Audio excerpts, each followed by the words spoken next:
Welcome, one and all, to week 8. Hope everyone had a good reading week.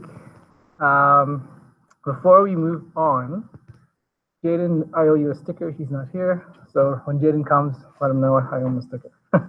I want to show just a couple of assignments from the toggle assignment. So this was Brando's. Brando's, click on a target to shoot the puck. So I can do this, and I do this, and it goes. And I have to click on the stick again, I think. Click on different targets. So that was pretty neat. I thought that was cool. Kudos. And then finally, just one more example. There's lots of good examples. Joel Murphy, and I didn't realize this at the time, but correct me if I'm wrong. I think you were going for like an escape room kind of feel. Yes, now that I realize it. Okay, so check this out. And so I clicked this on. I said, okay, cool. He got the flickering effect, and at first I thought, okay, that was it. But as I investigated his code, I noticed there was something to deal with this object here. So I clicked it just to see what would happen, and it revealed the room, an escape room. Which if I click on the room or the doorway, I get out, I guess. So that was cool. I thought that was cool. If I click it again, it reverses. So I thought that was really cool. Jaden, I owe you a sticker. Get a sticker. Yeah. Oh, it did it. Oh, I didn't even see that. Okay. So let's check that out. So let's check that out. And oh, so I don't have to do the door anymore? Okay, here we go. Off.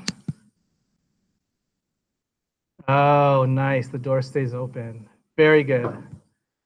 Nice escape room. I've never actually been to an escape room before, but I'd like to try that. Yeah. Kind of reminds me of those old-time PC games like King's Quest, Police Quest, those kinds of games. That's cool. Space Quest. All right.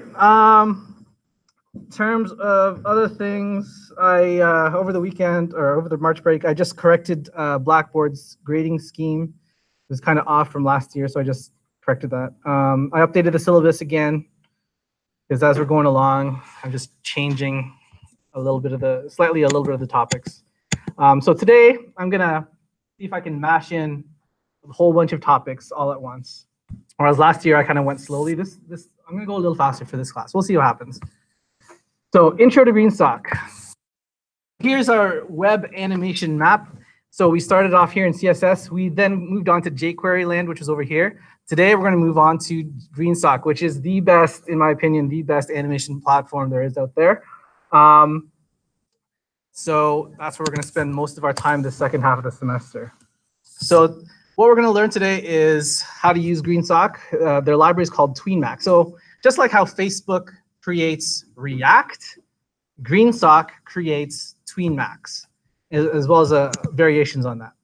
We're going to also learn a little bit, just to touch on a bit about SVGs, and also how to use a timeline within Greensock, which is the professional way of doing the animations. So that's where it gets a little hairy, but that's good. So Greensock is actually very performant. It's actually more performant than native JavaScript, many times so, even though it's a library. It handles all kinds of animations from regular DOM elements, which you already know how to do, but it really shines with SVG animations, and that's what we're going to touch on today. Now, do you remember back in the day there was Flash? So Flash, when it was obsolete and deprecated, all the programmers of Flash went over to Greensock. So that's why Greensock kind of reminds you of Flash.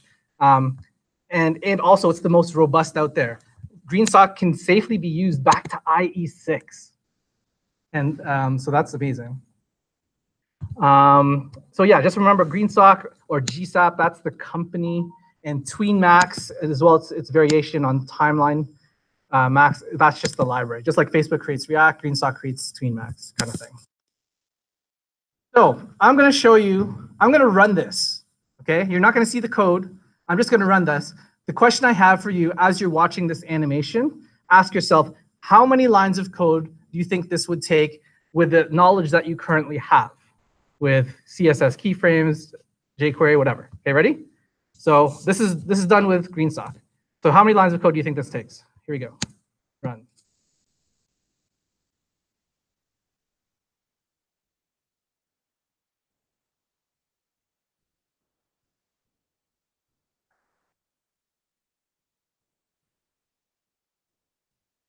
There. Any guesses? 8 lines. Okay. So let's take a look at the code. Now you can imagine if you're doing that with CSS animation keyframes, there would be a lot of different timings there. But this is it. 8. You're correct, Steve. 8 lines. This is the benefit of using Greensock or Tweenlight or Tween Max. So when I say Tween Light, Tween Max, if I say Timeline Max, Timeline Light, they're all pretty much the same thing. They're all Greensock. So this is the benefit of using Greensock because of its syntax. In one line, it's very powerful. You can do a lot of stuff. So that's what we're going to learn today. So Tween Max and Timeline Max. So Greensock lets you choose from 4 different libraries. Tween Max is like everything, all the kitchen sink and everything is all baked in, and that's what we're going to use today. If you are, more file size performant minded, you may want to try the Tween Light or Timeline Light, which is less file size and less features. But for now, we're just going to stick with the Tween Max, which has everything. And it's easy to install, just like it's on a CDN. So if you just Google like GSAP CDN, you'll see this. So here are all the different Greensock JavaScript libraries, and the one we're going to use is this one here. So Tween Max basically includes almost all of these in it. When I say almost, there's a catch. Some of these plugins that you see here you have to pay for you have to pay for this. And you can't just use this on your own Visual Studio Code locally. But that's the benefit of using CodePen, because CodePen actually has a partnership with Greensock where you can actually use these paid plugins within CodePen just to see how it plays. So what is a tween?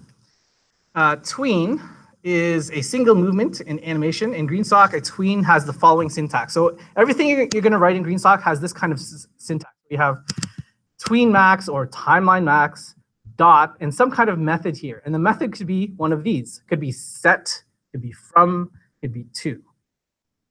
There's some others, but yes. Then you talk about the duration in seconds. And you don't put the S for seconds. You just put the number. So it assumes seconds. You also pass in the element, the DOM element that you want. And then finally, this vars, that's the options, other options, like if you want it to repeat, if you want to delay, if you want to transform, translate X, that kind of thing. I also put here a link called GSAP cheat sheet in case you want to refer to that. I've also put this starting from here. So for example, this is kind of small, isn't it? For example, in CSS, you learned this, transform, translate X, blah, blah, blah. In Greensock, all you have to say is X, and so on. Okay, so the real thing you have to remember is that there's no translate X in Greensock. You just say X or Y or Z. And also another thing is you don't say transform, rotate. You just say rotation with no degrees. Okay, there's a couple of little things like that. Here is, again, I'm going to talk about the benefit of using Tween Max. It's because it abstracts a lot of code behind the scenes. So here is one example of using Tween Max, and I'm just using one line of code to move Pac-Man. I think I have one line of code using. There's my one line of code right here.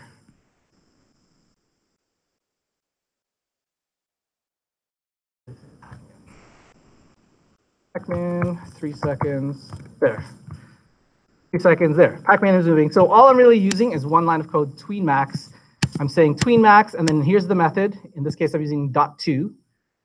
Again, you could have .to or .from or .from2 or different things. I'm passing in the DOM element, which is pacman, which I previously got here. I'm passing in 3 seconds. That's how long it's going to do its animation. And then here, it's basically a transform, translate x 200 pixels. That's why it moves. I want to show you. Oh, sorry, what's causing the mouth to move? Sorry. Yeah, that is coming from this animation keyframe. So ignore that. Yeah, we're past that. So forget that. But I'm going to show you my cheap, simple implementation of this TweenMax library. Meaning to say, when I was first learning this last year, I was curious, how did they make this TweenMax library? I'm going to code it myself using plain vanilla JavaScript, just a simple idea of what's happening behind the scenes. So here I have another, oops. So here is my attempt at writing my own TweenMax using the same pacman example. Okay, so pacman moves to the right as usual, but here's just plain vanilla JavaScript that I'm using. So, you know, I'm passing all these different parameters because I have to know the different durations and all that. I'm trying to, you know, get these different properties. But here's the kicker. This line right here, okay, I'm using a set interval. So set interval means run the following JavaScript code every 1 second, for example, right? Here I'm just saying run it every this dot duration. But here's the line I want you to pay attention to. If you're using plain, you know, vanilla JavaScript, you're going to say something like this: pacman.style.transform equals, and you're going to pass in the number of pixels. So that means like let's say every millisecond, you're going to run this, which means that this parameter, this .x, it will first be maybe 0 pixels. And then once it gets to this line where it says this .x plus equals 1 or minus 1, it's that pixel will always increment. So each time, you know, you're basically saying pacman.style.transform 0 pixels. The next millisecond will be pacman.style.transform 1 pixel, and that's how pacman moves. But that's so low level, and I don't want to go there because I don't like low level stuff. The more low level you go, the more mathematics you need to know, and I'm not there. So for this year, I decided to skip plain JavaScript for animation. We'll just go to the higher Greensock stuff because I don't think anyone really animates like this anymore. It's all through the libraries, right? Just wanted to let you know. So as I said before, Greensock has 3 different methods. The from, the to. There's also something called from to. I also wanted to mention there's something here called set, where you can actually before you do any animation, you could actually set the variables to what you want. You know, you know, if it's a analogy would be if you have a musical theater, you want all the objects to be set prior to something happening. So yeah, so let's see, what did I say here? So set sets the vars object to the specified values without creating an animation. From, it animates the element from the values that you specify in vars to their current position as you specified in your style sheet. And to is wherever that DOM element happens to be in the style sheet now, to will make it move or change to whatever you specify in the vars. And so what's this vars? So this, again, is the option. So here in the vars is an object that lets you specify any properties that you want to animate. It has to be numeric, though. You can specify any CSS property by switching the CSS naming format into a camel case. So this is a little bit strange. There is a naming convention. So you know how in CSS land, you will say something like this, font dash size. In Greensock land, you will say camel case, font size with no dash, and you capitalize that second word. So that's how you specify the CSS properties within Greensock. So here in the example, you have const vars equals font size. Again, notice there's no dash and the S is capitalized, and then you specify as usual. Same thing for the background color. There's no hyphen, and you're capitalizing the C there. Oh, that's right. That's a good connection. So GSAP allows you to animate CSS transforms. And like I said, don't use translate X. You just simply use X Don't use translate y, you just simply use y. Don't use rotate, you just use rotation. So those are the slight naming conventions that you just have to keep in mind. And then the final caveat is even though Greensock is super fast, you still can't stop jank from happening if you animate other CSS properties other than transform and opacity. So still, you try to stick with the transform and opacity if you can. So here's our first TweenMax example. Well, I guess second now. So here I'm just moving the box from left to right over 2 seconds. And as you can see, I'm just saying TweenMax, and then the method I'm using is .to. And then I'm passing in the DOM element. I'm saying 2 seconds. I'm saying with this X, I'm saying translate X here. 400 pixels to the right. Okay.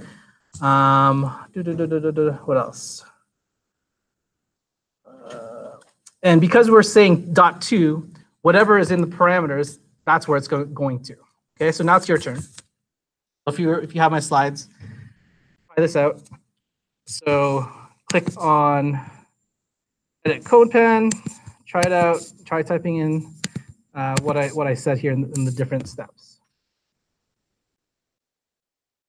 So I'll give you 1 minute to try this out, and then we'll take it up.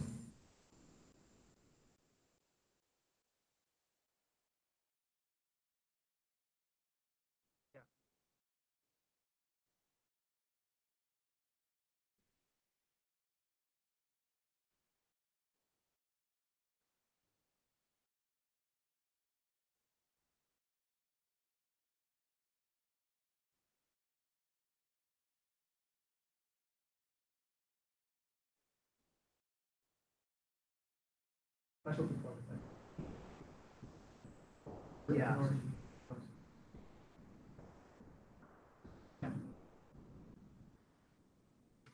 Yeah, the licensing on Greensock is kind of weird, but it's good.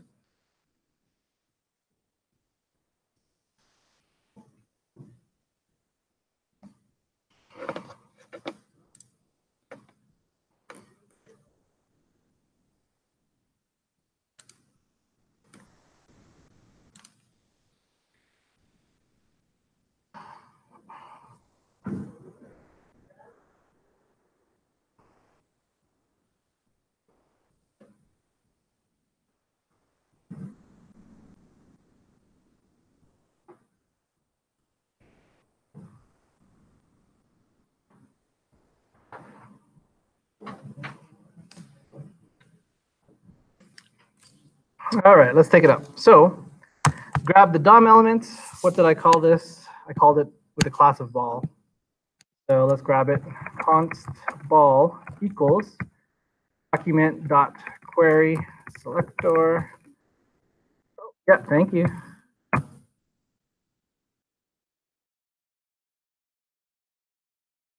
Call dot call. One, so I got the DOM element. Step 2, move the ball in 2 seconds to the right by 400. All right, so we're going to use, I should have said I've already included the Greensock library. As you can see, when you click on the gear icon here for JavaScript, I already included the TweenMax library right there. That's why we can use TweenMax here. So we're going to use the .to method. So we're going to say .to. First thing we want to pass in is the element. So we're say ball. The duration in seconds will be 2 seconds. And what do we want to do? We want to make it move to the right by 400. So that's where you put in the curly brackets and say X, because that's horizontal, colon 400. And there it goes. Simple. Right? Take a step back and realize how elegant this one line of code is compared to other solutions you've had in the past. So I don't know why I said step 3 here, move ball down 2 seconds. I think I know why. Okay, so I'm going to try this step 3, move ball down 2 seconds, 200 pixels. Okay, let's try that. TweenMax 2 ball 2 seconds X, Y 200. Let's see what happens. Actually goes diagonal. Is that what you expected? No, you didn't expect that. You were expecting it would go horizontal and then it would go vertically, weren't you? Is that what you're expecting? Yeah. No, that's where timelines come in. And we're going to get to timelines in a second. And timelines is the more professional way to use Greensock. So just realize that whenever, here's the big idea. If you're using just TweenMax and not timelines, everything you say from here on in, TweenMax, it's going to happen right away. And that's why it's going diagonally. However, if you wanted that effect where it's going to go horizontal first and then vertically, this is what you do. You can put a delay. So here in this step 3 statement, I can give a delay of maybe 2 seconds. So which means don't run this line of code until 2 seconds later. So if I say comma 2, that's the delay, I believe. Oh, no, my bad. Delay comes in here. Delay 2. 1, 2, 1, 2. There. Yeah, so now I could use this delay parameter to get the effect I want. However, with the timeline method that you'll learn in a moment, you won't, if you just put it one line after another, like saying timeline.2, timeline.2, then you'll get the effect that you were looking for. Yeah. So big idea, TweenMax happens right away. Later, you'll learn that timeline happens sequentially. That's the big idea. Yes, yeah. So we just completed the .to method. Now we're just going to see what the .from method is like, which is kind of the reverse. So here we're moving the box from the bottom to the top in 2 seconds. And all the differences is I'm saying a .from here. So I'm giving it some coordinates that it doesn't, some properties that it currently doesn't have. And it's going to transition or animate from those properties that I specify to its current state as it is specified in the style sheets. So now it's your turn. So this slide, I'll give you 1 minute to try this out. Go ahead. What was that? Walking animations? Yeah. I have not tried that. But it's, oh yeah, of course it's possible. A bit more tricky in terms of making it look realistic. Yeah. Now, yeah, the Mario one was simple because that was just using sprite images, static images. But when you're dealing with SVGs, you have to make it look realistic, so it has to be a little bit more fluid. And that's a little bit more tricky.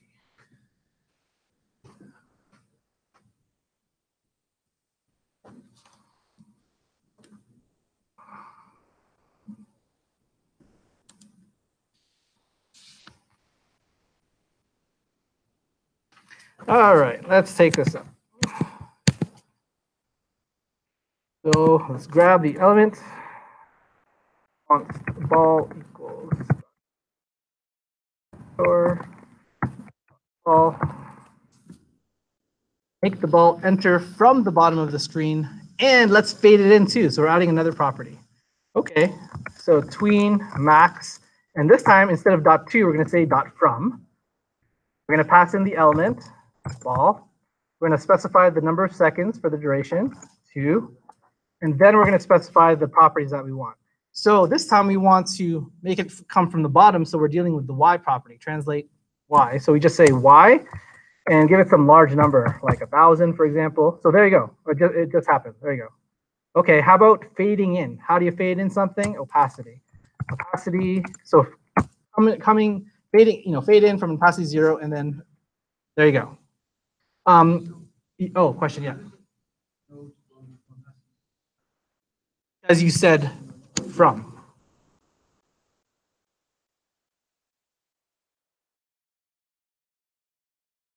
Oh, because, I see what you're saying. So, yeah.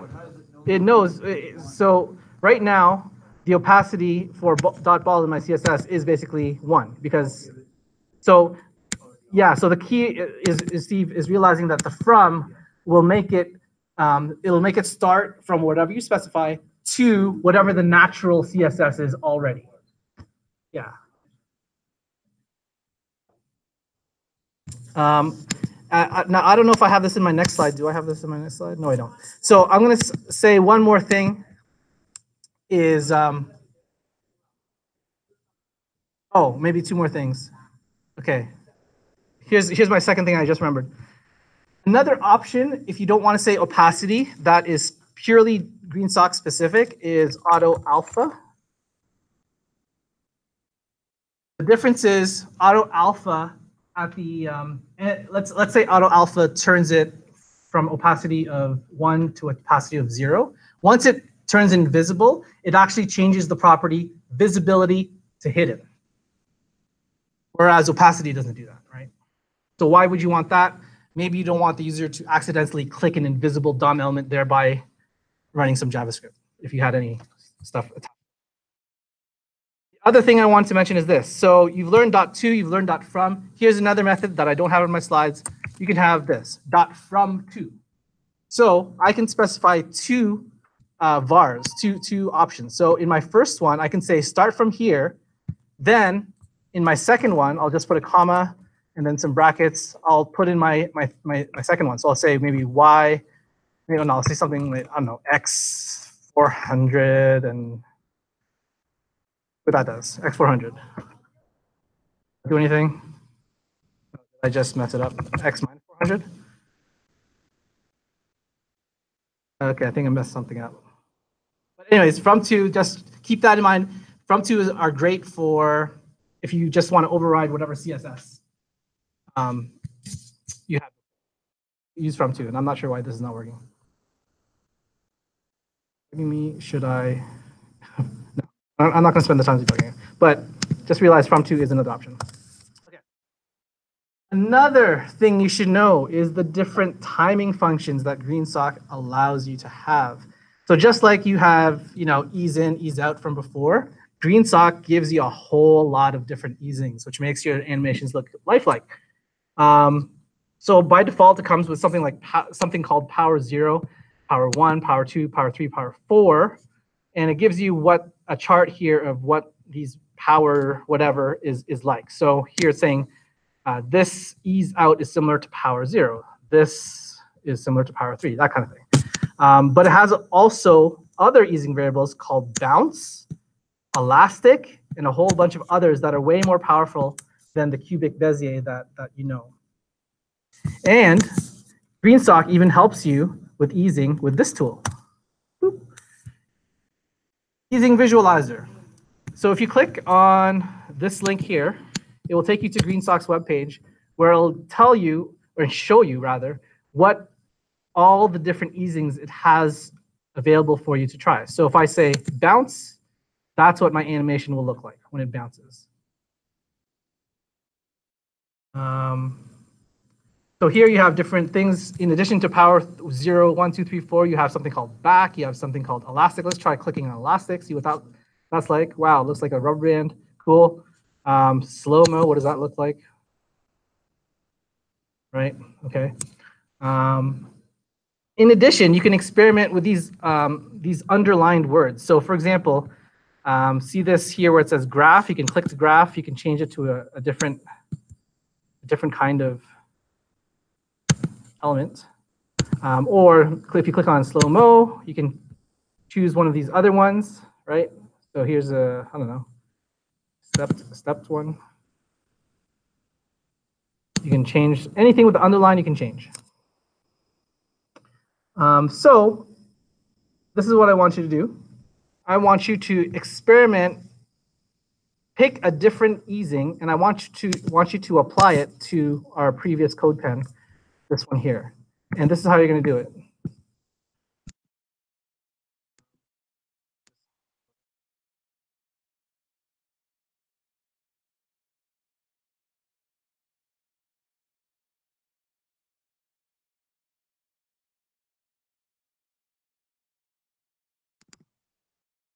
Here's the code again.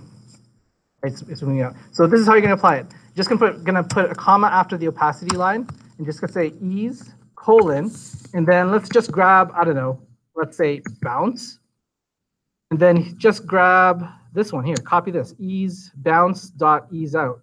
Or just memorize it. Ease, colon, bounce, dot ease out. Okay, let's try that. So I'll say ease colon bounce dot ease out. See what that does. Ooh, pretty realistic, right? That's pretty cool.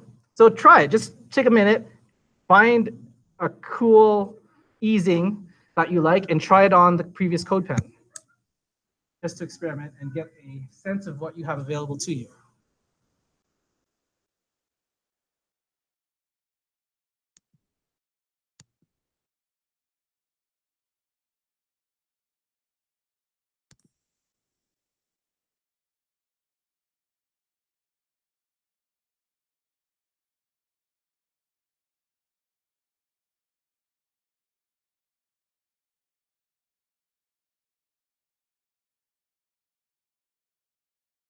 Oh, that was the purpose of this CodePen. So after this slide of easing visualizer, I already have a CodePen ready for you to experiment with easing. So you just put one line there.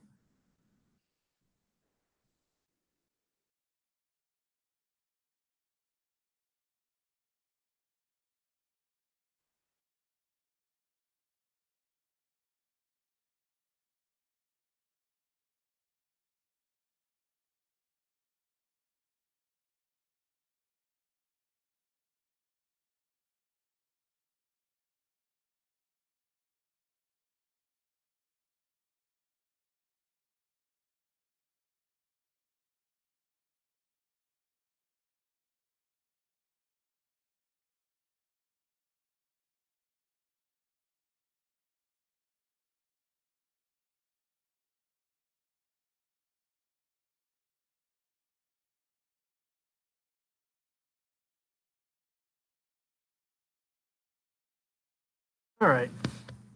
So now that you have some experience with the different kinds of easings that Greensock offers, we'll move on to multiple tweens. So this is your question, Matt. Multiple tweens at the same time. Yes, you can tween an element with two different sets of bars or options at the same time. So to do so, you create two tweens, just like this example here. You have tweenmax.to ball, and also here down here, tweenmax.to ball. But I'm doing different. I'm modifying different properties there. So the next slide, you have a chance to try it out. So let's make this ball bounce, which means it's going to go horizontal. It's going to go forward with the X value, and it's also going to bounce up and down. So that's the purpose of this. So let's try this out. Actually, the code is already here. So you just try it out and see. So here, I already have a tweenmax.to where the ball is moving 2 seconds down, right? So the y-axis is down 200 pixels. Let's put an ease to it. Let's put an easing to it. So we'll say ease, and we'll use one of the bounces there. We'll just say bounce ease out, see what that does. Oh, I forgot the comma. Okay, so now it's just bouncing up and down. It's not moving horizontal yet. Let's try that out. So the step 3 here, I say create another tween to make the ball bounce and move. So, and rotate, I say. So let's try that. So tween max.to, pass in the element, which is ball. We'll pass in maybe 3 seconds. Then, so we want to make the ball move horizontally, which means we want to affect the x-axis. Again, you don't say transform, translate x. All you simply say is x. And then we'll just say 400 pixels, so x 400. So there it goes. It's kind of getting there. However, I want it to rotate. So again, naming convention, don't use transform rotate. In Greensock, you use transform rotation.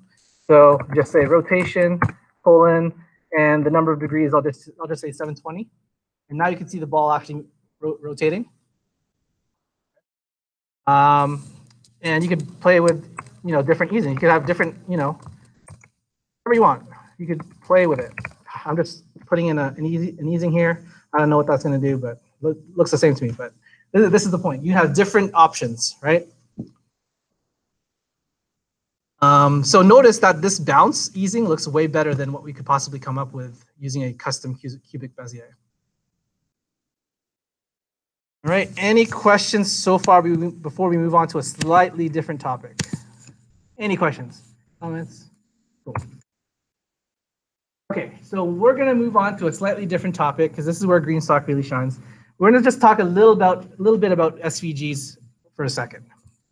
Okay, so there's a lot of reasons why modern websites use SVG for their animation.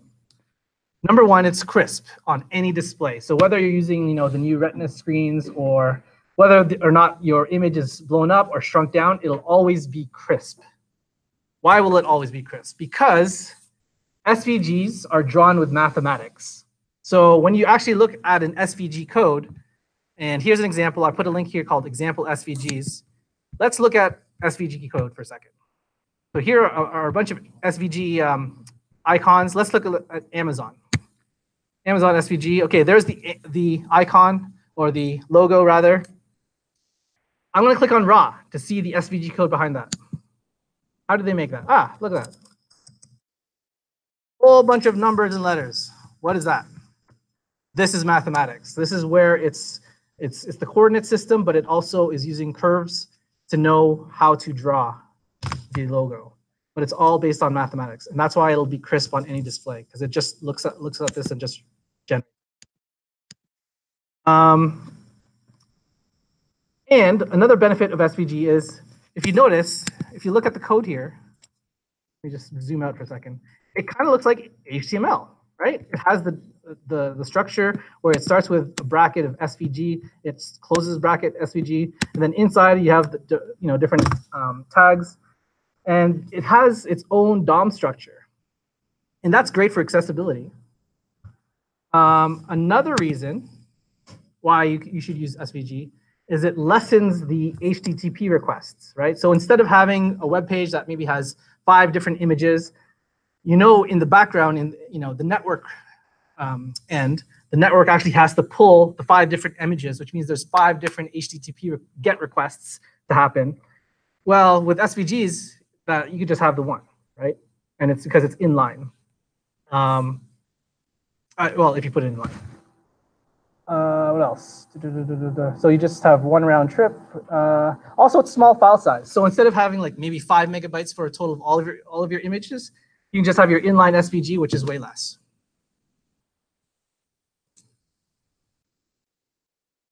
Now, the secret to using SVG in animation is you have to put it inline. Okay. So in your code, like yes, you could say in your code, let's say in your code you say image source equals blah blah blah. Post tag. Yes, you could say in your source, you could say whatever.svg, but that won't allow you to animate it. Okay, it has to be inline. So that's the first key, is you use inline SVG to support animation and interaction.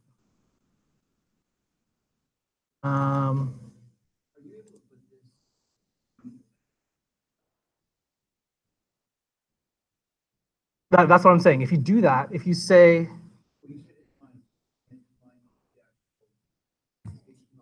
yes.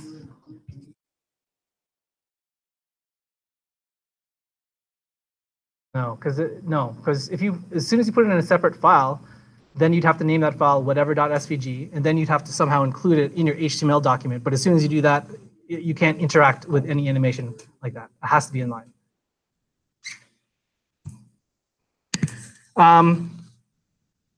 Realize that CSS was not made for drawing like SVG is. Okay. So here's an example of SVG code where you have this path and you have this what is this D and all these numbers. We're gonna get to that in 1 second. And here's the 1 second right here. This is your reference to all the letters that you see in SVG. So for example here, notice there's a capital M here and a small m, capital L, small l, and all these different letters. They all mean something. So here, let me go back one. Here in this code, you see here, it begins with a capital M. What does that mean? Oh, it means move to. That means move your imaginary pencil to this coordinate of, oops. Move your imaginary pencil to this coordinate of this, whatever that is, and this, I guess. No. And then there's other letters, like, for example, C. That's for cubic Bezier. It's really hard to visualize it And that's why someone made this tool here. So I included this link, this CodePen link. Someone created this beautiful tool to help you realize what's happening under the hood for SVGs. This one here. I have to zoom out for this one, sorry. Yeah, there we go. So check it out. If you click on the link, let's click on this reset path button for a second. So it'll just remove everything on the screen. Now I'm going to change that dot to go maybe, I'll just click here. Just, can I go here? I can't. I'll just start there. Now it says here on the bottom left corner, it says control click to add a point. So I'm just going to add another point maybe right here. So I'm going to control click there. It added it. It added a line in SVG. Where's the code? Here it is, bottom right corner. That is the code right there. So if I were to go and create a CodePen right in my CodePen right now and make my own SVG and use this in my path, I should see this line. Let's try that. Let's try that out. I'm just going to open a new CodePen here. I'm going to say SVG, close it for a second. And in here, I'm going to say my path, and then close that as well. I'm just going to give this an ID of scale for now. And so the coordinates that I just copied is this one. So D, which stands for drawing, equals double quotes, and then I'm going to paste in, oops, sorry, that's the wrong paste. I'm going to paste in this one here, this M200, whatever. Let's see what happens.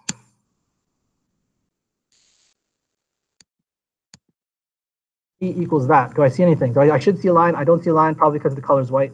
Let's change the color. I believe one way to do that in SVG land is magnify this so you can see. The path, I'm going to put an attribute called stroke equals, and I'll put a black color. And I still don't see anything. Why not? Oh, I know why. So another thing you have to know is that whenever you say an SVG tag, it has to have a height and a width associated with that. So I'm just going to say in my SVG tag, width equals 600, height equals 400, and then you have to have also something called view box, which is basically a reiteration of what you just wrote, combined with other coordinates. And there's my line. I'm going to make that line thicker. How do I make that line thicker in SVG land? I'll add another attribute. So maybe after the stroke, I'll say stroke dash width equals 10. That work? That should have worked. How come it's not working? Oh, because I spelled width wrong. Okay, cool. There's my line. Hand drawn by me. All right, cool. So that's just a very brief intro to the land of SVGs and what you're dealing with. The big idea is all those coordinates are just basically points where it uses mathematics to make the curves and the lines to make your image. That's basically it. Okay. So here, we're going to do in-class exercise 6 together, which you'll hand in after we're done.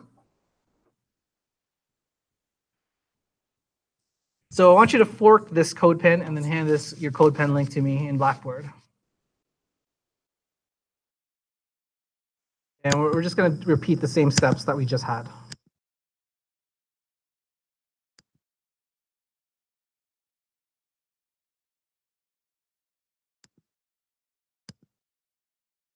Okay, so I say here, step 1, use this tool to draw a straight line.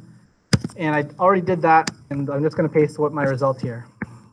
So you do the same steps as what I did, or maybe just copy this for now. Magnify it if you want.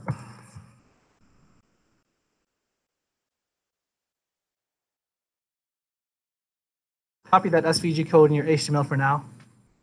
What we're going to do, and actually I think it was Brando who asked this for before the reading week, is how he wanted to make his toggle assignment so that there was like arrows where the arrows moved after it hit the target, and the end of the arrow would kind of wobble back and forth like a wagging tail. So we're going to attempt to do that with this line.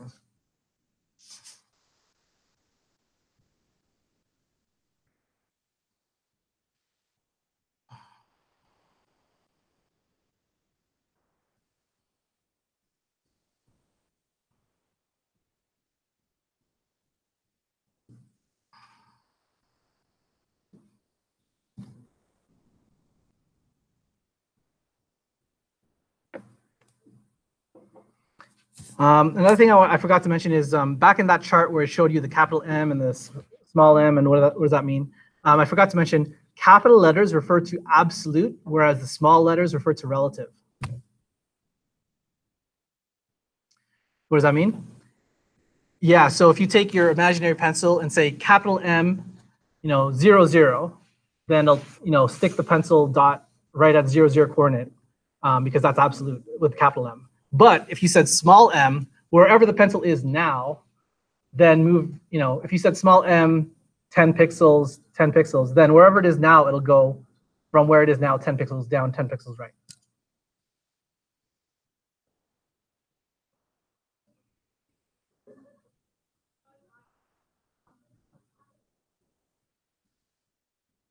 All right, so hopefully everyone has a straight line in SVG code, yes? Show of hands who needs more time? Okay, one more minute. Because we're gonna make this thing move. We're gonna pretend this is a tail of a dog and I'm gonna wag the tail.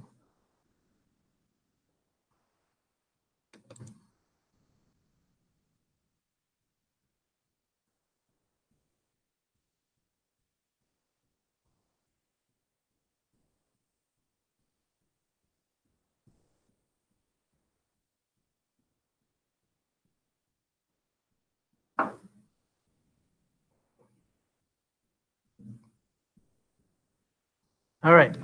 Yeah, Steve, you're good? No, we're good? Okay, maybe it's just a typo thing. Tell you what, Steve. Yeah, no? Okay, no. Okay, okay. No. Okay, okay. So what we're gonna do is we are going to go back to the tool for a second here, and we're gonna bend the line.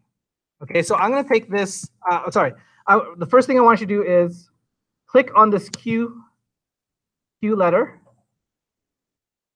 Oh wait, you didn't even do this because you just copied straight the code, right?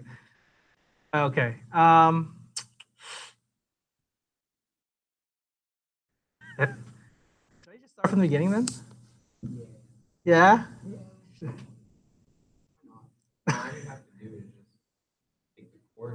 Yeah. Okay, I won't start from the beginning. Okay. So using this tool, I'm gonna, because the Q stands for some kind of curve, I forget, maybe quadratic curve, I forget. I can now bend this end, right? And now my SVG code has changed. So I'm going to now replace my D equals whatever, which was the straight line. I'm going to replace that whole line with this new SVG code, which will make the straight line look curvy now, right? So if I just copy that, go back to my code pen, replace my D equals whatever to my new stuff, it should be a curvy line. Okay, so I have a curvy line. You may notice there's a little side effect here. That is because of the fill. Okay, so I don't want that side effect. I still want my line to be just like a line kind of thing. So, oops, I just messed up something. So I'm going to add another attribute here where I'm going to say fill equals none. Oh yeah, sorry. So notice how that side effect has now disappeared because I said fill equals none. So I just added a new attribute there.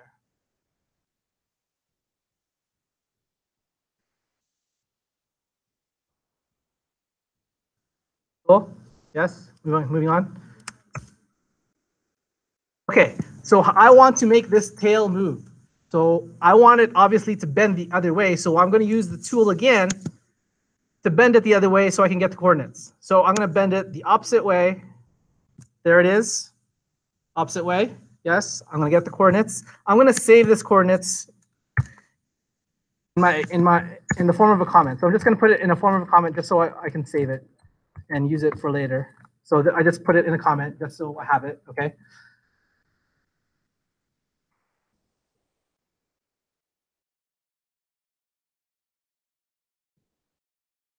So here in the JavaScript is where we are now on step 4, actually. Step 4, using tween max to make the tail wag. So this is what we're going to do. We're going to get the tail. So const call it tail equals document dot query selector, and I gave it an ID of tail. So it's just hashtag tail. Got it? So let's use tween max to make this move. Tween max dot 2 because I want it to move to the other position. Okay. I'm going to pass in my element, which is tail.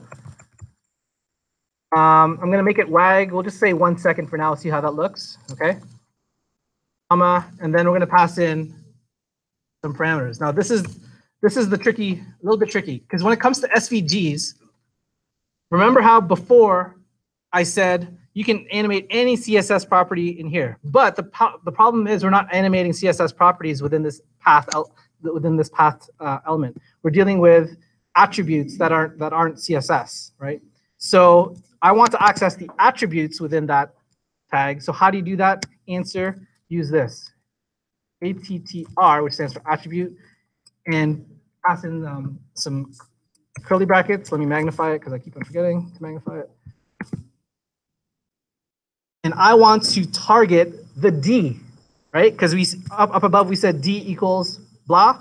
I want to target D so that I could change that to what I want next. So I'm going to say D colon quote, and this is where I paste in my new coordinates, right? So I saved my coordinates before in my HTML section. Let me get those coordinates now. So I'm going to copy that new coordinate system, put in the D, paste it in.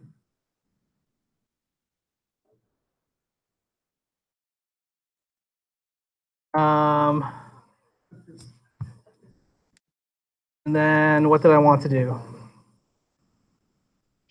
I thought I should have changed by now. Let me just complete. Let me try. You could also say some other different things like repeat infinity times. And wait, hold on. How come it's not?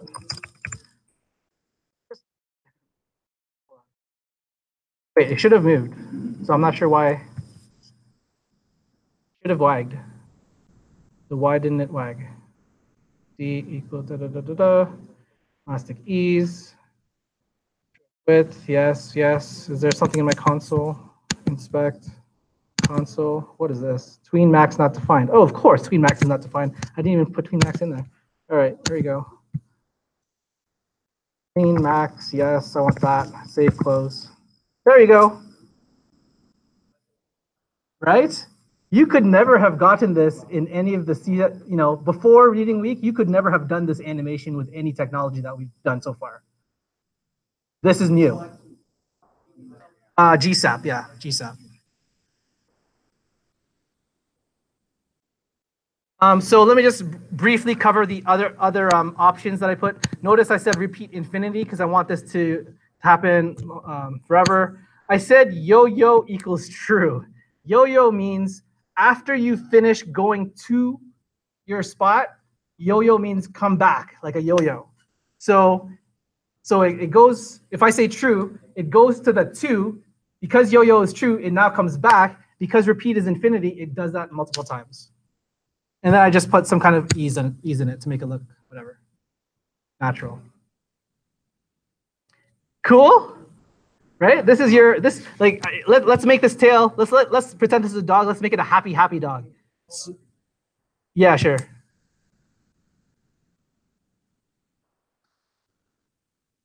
So I'm gonna make this a happy dog, and all I'm gonna do is change the duration from 1 second to something faster to make it a really happy dog. So instead of 1 second, I'll say 0.3. Maybe even faster, 0.2. Happy dog right there. So before you submit this in Blackboard for your in-class exercise, I do have a little challenge here. I'm going to give you a bonus of 0.5 marks if you can do this challenge. It's really easy.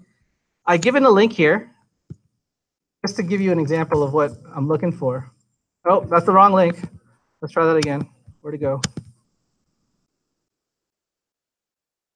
Copy. I gave you this link once for the announcements, where this person here used Greensock, and look at the arm. Look how the arm moves, right? It kind of extends. It extends. So kind of have the same thing. Try to extend this line right here. This part, make this extend. That's your challenge. Submit that. You get 0.5 bonus in addition to what we've just done, which is 1 out of 1. All right. Cool. So now we have a break, I believe. Let me see. Yes. So submit it, 5 minutes. You have a break, 20 minutes. We'll come back in 25 minutes. Cool? Yes. Yeah.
Oh.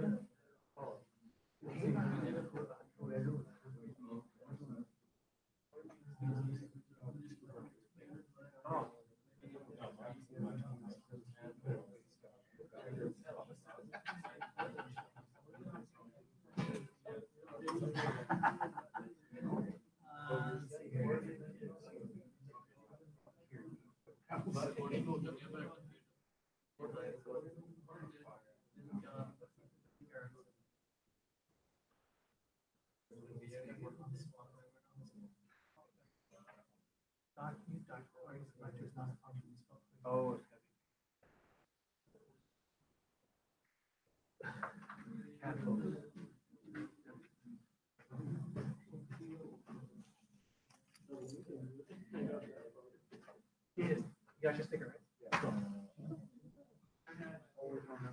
Oh, you forget about it. What was that? Did I? Hey, maybe the last day of class.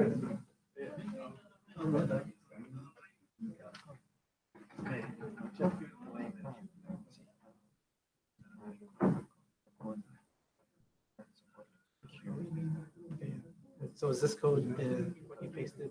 So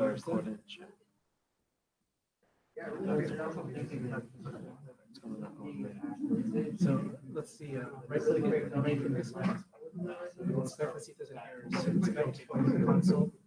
It comes up with console. Is there any errors?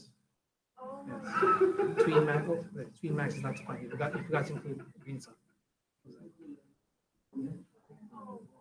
So here in JS, click here, your icon. Search, type in tween max.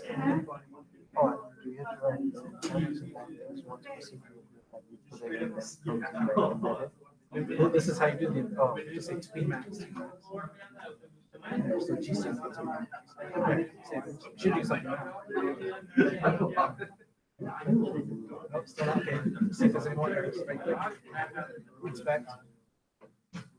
Console. Errors.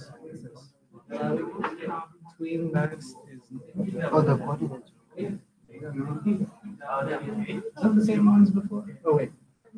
Have expected number. Maybe you didn't copy it down right. Maybe try it again. Try copy and paste the coordinate? Yeah. Under. Yeah, like so. Okay.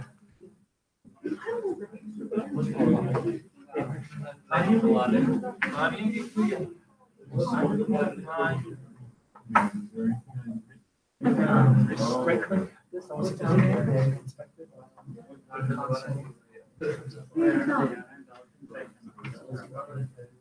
Tween max is not defined, so we got to include so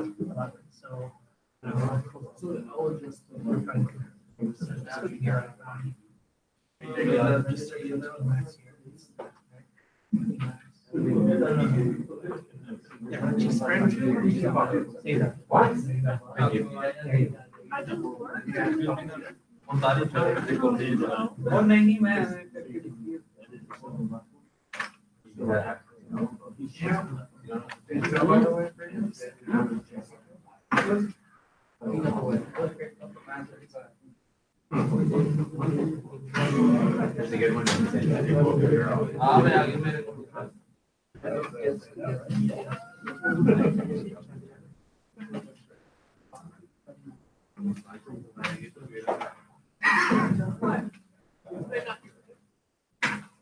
Say you said no.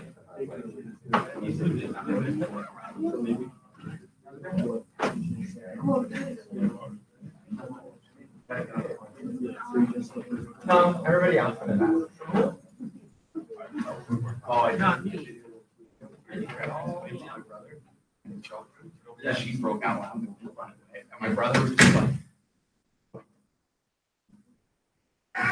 There's one of these.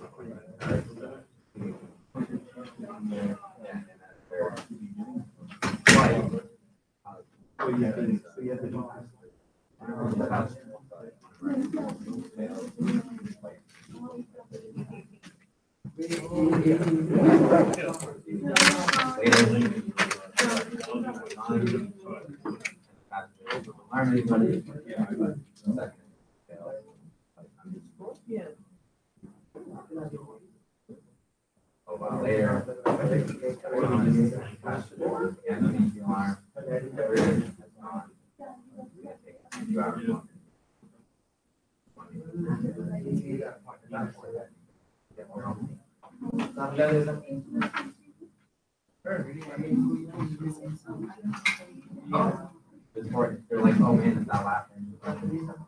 Oh, okay, so it's just like, Yeah, Andre. This is what you want. Yes. Perfect. That's how it goes. Yeah, perfect. Okay, so all right, so we get this. Perfect. All right, perfect. That was it. Simple. Yeah.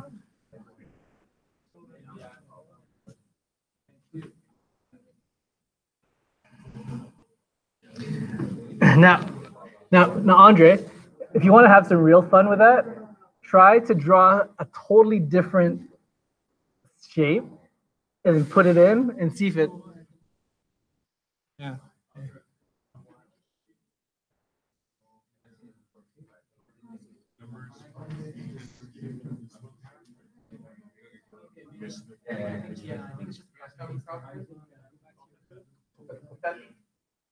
So was this copy that one?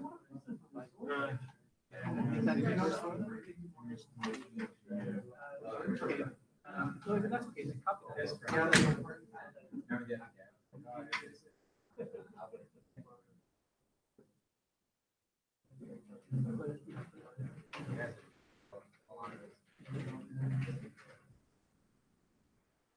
For this one, we're going to change this. So go back to your screen.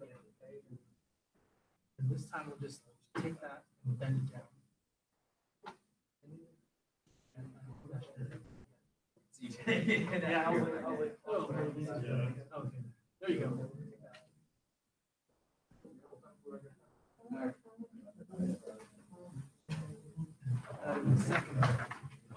That should be okay. I think that should work. That should work. There you go. There you go. yeah, thank you.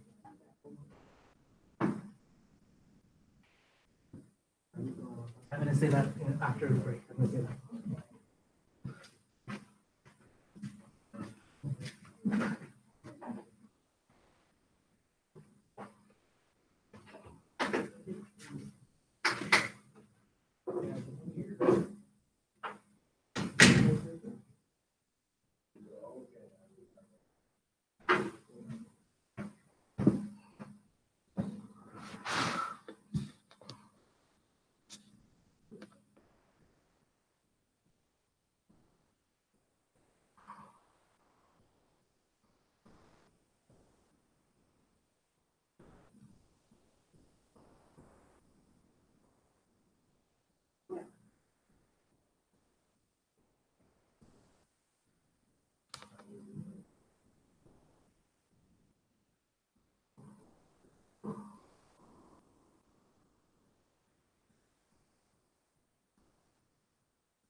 You know how I record, right? Yeah. Cool, right? Yeah. Yeah.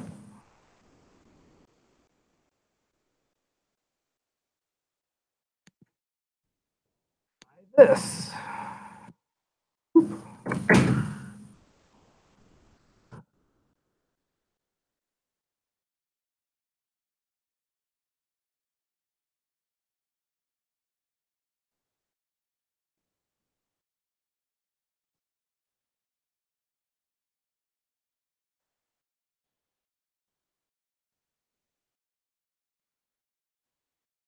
That's pretty cool,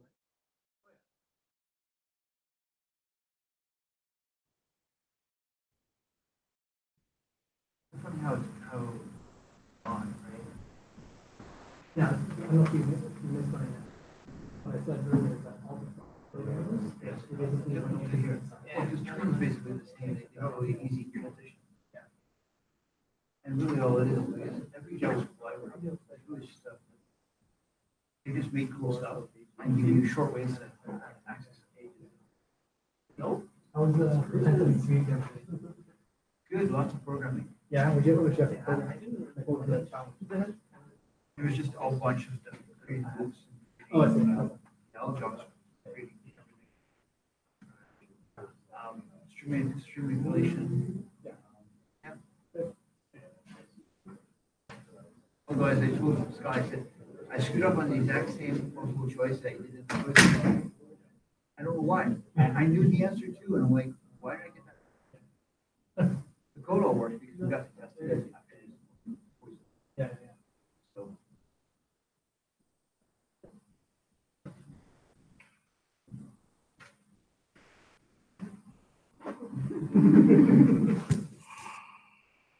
When are you gonna give details about our pending more projects? yeah, just one, yeah, one more assignment two. I actually gave a preview of that during my, when I recorded those 3 short little videos. I don't know if you saw the first one. I gave a preview of the assignment. But you've hidden all the, I've hidden it, but in the YouTube, it's still, you can see the YouTube where I showed you my admin, in your channel. yeah, in my admin side where you can still, where I showed you my potential assignment too. I'm still debating what the details are.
Oh.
Hey, Joe.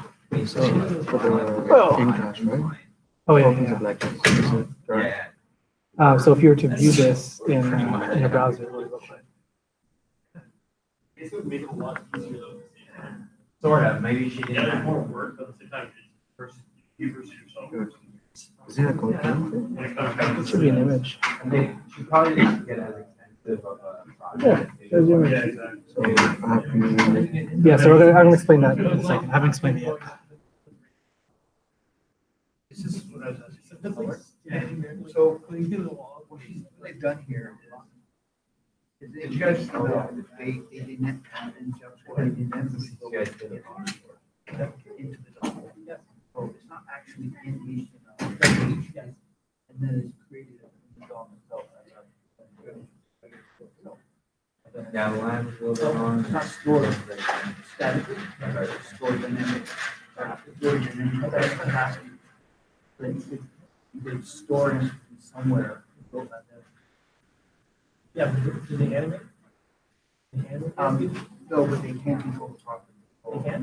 Yeah, so if you look at.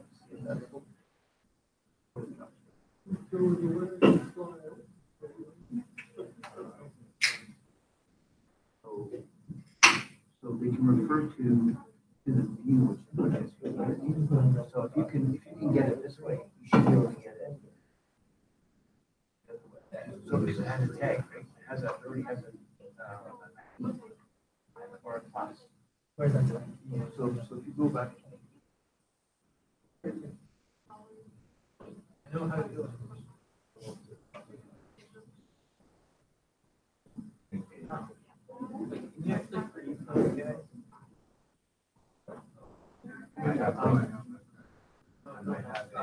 I was talking about Valid. I actually have a couple that have like $6 or $2 on them. If it works. Backdoor, right? Yeah. So these SVGs are created by the JavaScript. So it creates, it does create an HTML, but not stored there in the file itself. So you should be able to load an SVG at runtime when it parses the JavaScript, creating the elements.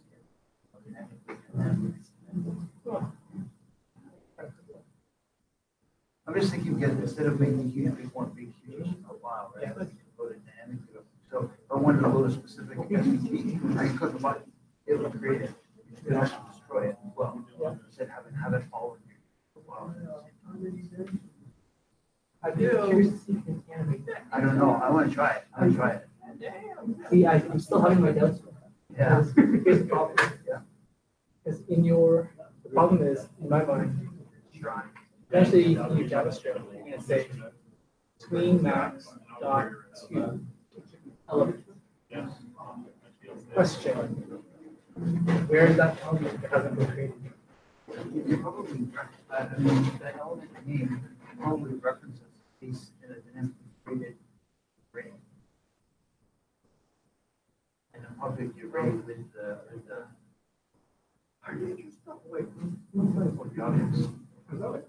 Maybe. I'm just saying. Yeah. I'm just trying to find. Great stuff. Or to find different ways to make it. Yeah.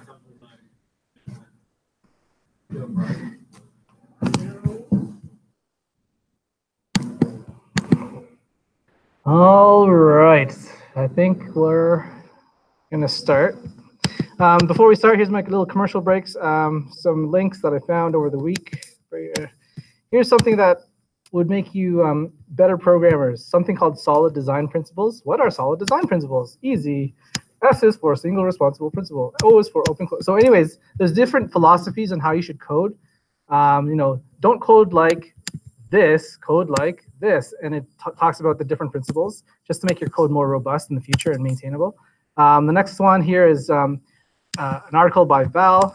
And everything that she says in this article is everything you already know. It's just a reiteration of stuff that I think I mentioned in the past already, but it's just good to know.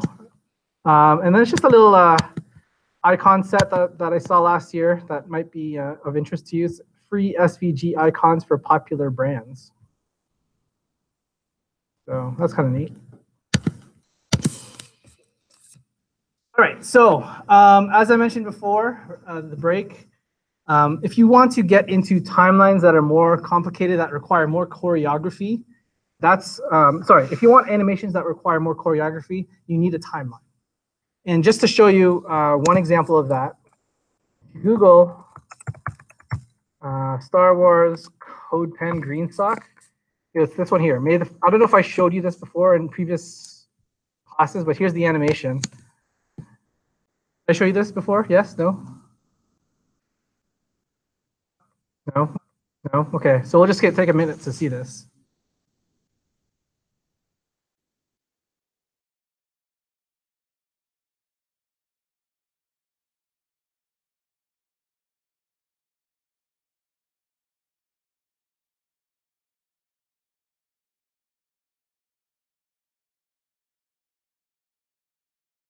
That's it.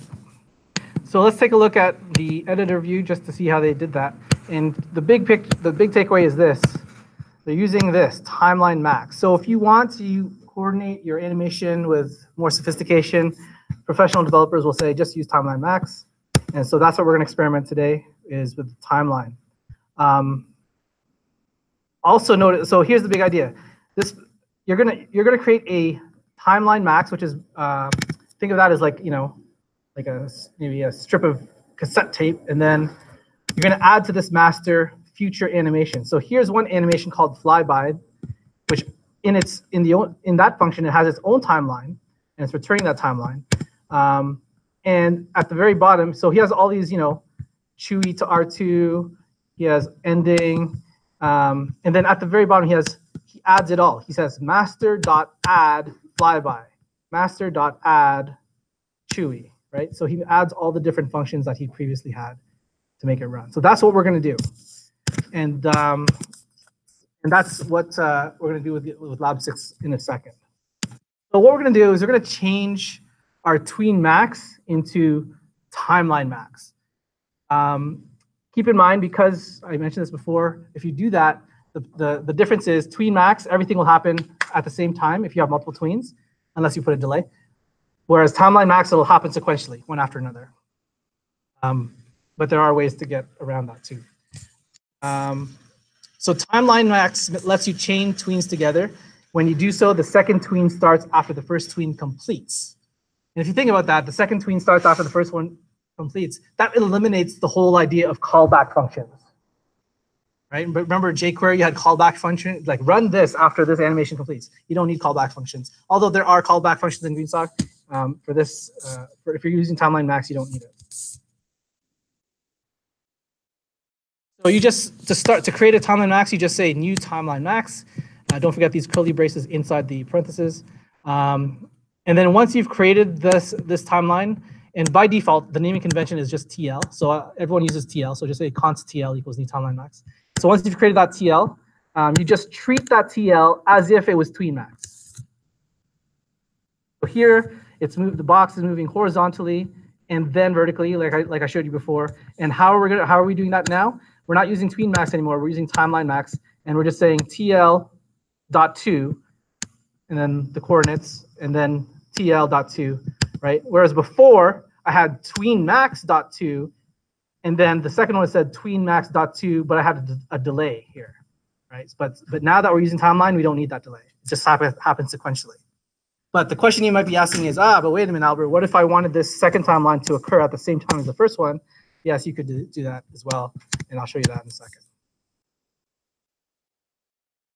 So here is, yeah. Yeah.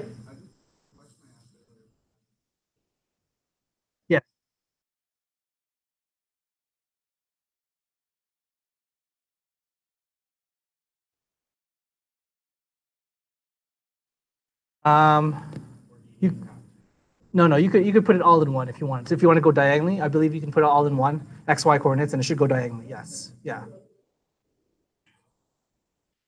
Convert to a timeline max. This is basically, you don't have to do this. Let me just go through this real quick. So this is our previous code pen that had the bouncing ball. I'm going to quickly convert this tween max into a timeline max. Okay. So all you have to do is here under step 1. You don't have to do this. Const TL equals new timeline max. Curly brackets. And then all I'm going to do is take all the tween max and replace it with the TL. That's it. TL. And now look at the behavior. It's different, right?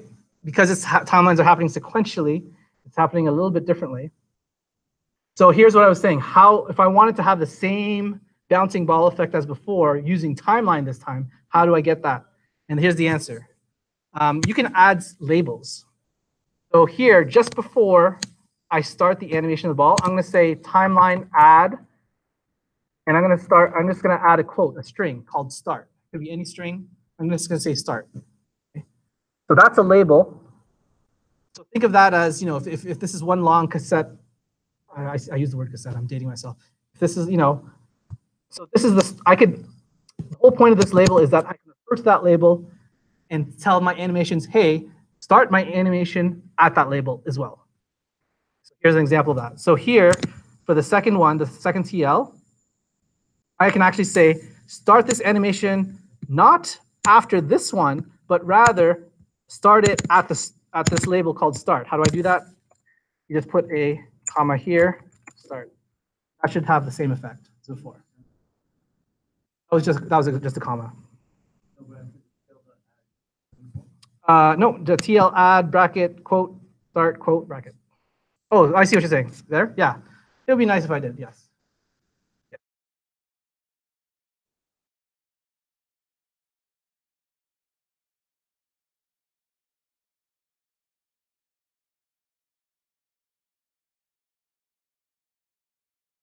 Yeah. The way I think of it is, this is like a marker in your animation timeline. So let's say this is time of 0. This is time 0, right? Let's say this is time of 1. Let's say normally this would be time of 2, but I'm overriding time of 2 by saying, no, don't start time of 2, start at time of 0. That's how I think of it. Yeah, exactly. You could add as many labels as you want and choreograph it like that. Yeah. No, exactly. Yeah, you're right. Okay. I'm gonna show you one more method, and then we're gonna move on to our lab. So this one's called stagger, and you could have stagger from, stagger to. Let me just run this. Okay, so before I run it, let's see the code here. It's going to stagger the boxes, and each box will animate 1 second. But notice there's a 2 here. That means there's going to be a delay of 2 seconds between each animation. That's the purpose of stagger. So let me just run it and you'll see. So run. Notice how it takes 1 second to animate, but there's 2 seconds delay for each animation. Okay. That's stagger from. You can also have stagger to.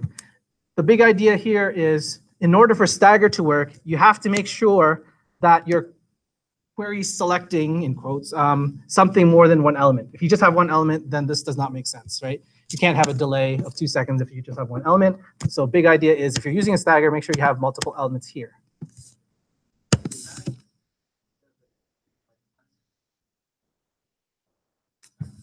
Yes. Oh, yes. 1 second, then an additional 2 seconds. You're right. So here, if I say 1, 1, 2, that kind of thing, I think. Oh, wait, hold on. That's a good question. Maybe not, because when I counted, wait, 1, 2, 3. So what is that? No, because it does the 1. But it didn't wait 2 seconds. It almost like waited 1 second. So I could be wrong on that, right? If I'm counting correctly, look. Oh, sorry. Okay, refresh that one. 1, 1. So it's like so the second box moves at the 3rd second mark, which meant that the delay of 2 seconds had to start at the very beginning in order for that to happen. So I think you're right. I think you're right. Yeah.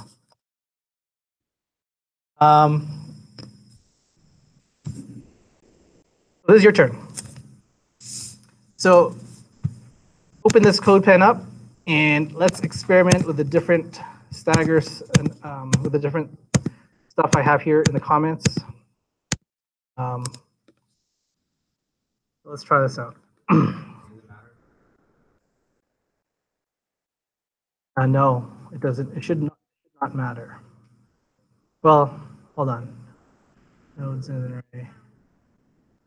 No, it doesn't matter. Yeah, I know what you're talking about. Because last semester I said if you're using a query selector all, it's going to have a node list, not an array. However, I've noticed that Greensock doesn't care. It'll work. Okay, so we're going to just play with this stagger method. So let's try this. And where is my, okay, where it says make all the words fade in, try adding a 1 second stagger amount. So what do I have in my HTML? I have just paragraphs. So I'm just going to query select, so to speak, all the P's. So let's try that. I'm just going to use tween max for now, not the timeline, because we're just experimenting with the stagger. Again, you can use stagger with tween max or timeline, but just to be fast, I'm just using tween max. I'm going to say tween max.stagger from. We're going to query select all the P's, all the paragraphs. Say quote P quote, comma.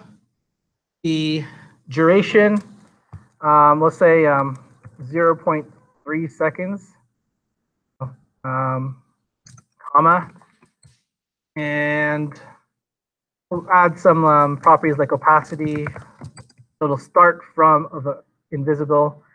Maybe it'll start from a scale of half the size, so I'll put a scale of 0.5 as well. Maybe it'll start from an x coordinate of -80, so just a little bit to the left. And let's just put an ease of something. Again, you can just get this ease from that easing visualizer tool. So let's see what we got so far. If I say, let me just change the value here just so it runs again. So 0.4. So that's what we have so far. But stagger. Oh yeah. Zoom. But we're missing the actual delay part. Right? So here after the curly bracket, I'm going to say comma, and I'll say 0.1 for the delay. 0.1 seconds. There. Cool. I don't know if you saw that. Let's try it again. Let me just change the value here so it runs again. Watch carefully. Cool, right? That's what you kind of see in the some modern websites that use the side navigation, where all the different side navigation menus kind of hop in like that, staggered. Cool. Oh, I just realized that what I just wrote pretty much fulfills all the other comments that I listed below. Yeah, I'm supposed to do it step by step, but yeah, I forgot. Okay, but yeah, yeah. Okay, but isn't that cool? Stagger is very cool.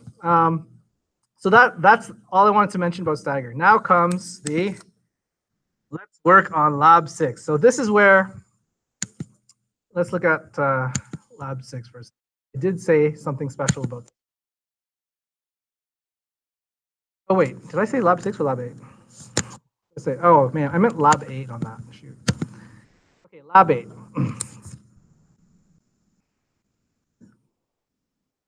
So as you can see here, see below. So each one of you, I've given one unique SVG file for you to play with. And as you can see, when you scroll down in Blackboard, there's a list of your names and the SVG file that you will be working on. This is the SVG file that you will hand in for lab 8. This is also the SVG file that you will hand in for your assignment number 2. So it's going to be like, I'm imagining that assignment number 2 will be like a cumulative projects of things that we've done week to week. So yeah. So let's grab yours. So if you haven't already, grab your file. I'm going to start from the beginning. I'm going to grab my file, which is air support SVG, which happens to be Mark's as well. So Mark, you get the benefit. Okay. Yeah. Let's see. Let's go into my what I want to do here. Yes, you can do it in CodePen. Yes, you can do it in CodePen. Yes, actually, I would prefer you to do it in CodePen for the lab. I know in the past I've said submit local files for labs, but because eventually we're going to use Greensock to use some of those paid plugins, we don't want to pay, but CodePen allows us to use those paid plugins for free. So eventually we're going to use CodePen anyway for those paid plugins. So might as well just do it all in CodePen and submit CodePen. All right, so let me unzip the SVG's file zip and get mine.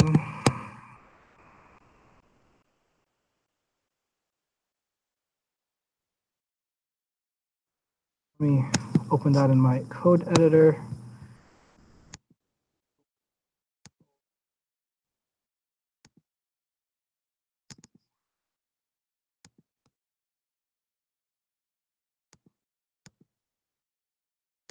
There it is. So I'm going to grab all of this SVG code from my code editor and go to my CodePen and do CodePen, paste in the SVG, and then we can work from that.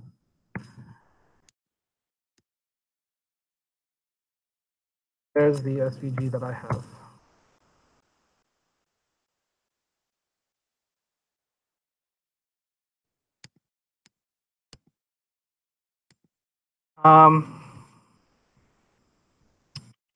Now, if you don't like CodePen because it doesn't have all the code hinting and the indenting, which I'm agreeing with you, what you could also do is just stick with Visual Code, but that would also mean you'd have to create your own HTML document and then include the Greensock library. So maybe for this time, I'm going to actually do it the other way. So I'm not going to do it through CodePen here. I'm just going to do it locally, which means I'll show you the steps involved to make an HTML document and include the library. Let's try that.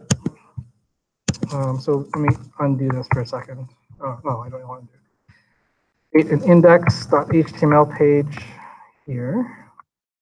Let's create a structure of HTML. There's my structure.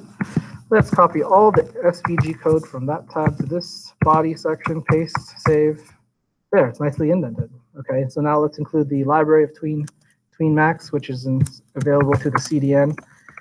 So CDN TweenMax, and it should be here, and there it is, TweenMax. I want to copy that as a script tag. So copy script tag, and then I can paste that script tag in my head of the there. So there. So I have that. I think it should work. Let's view my new HTML page. Put it in my desktop under temp. And I called it index.html. There. Okay, and I think I have the library of TweenMax. So this is where I want you to be for your particular image.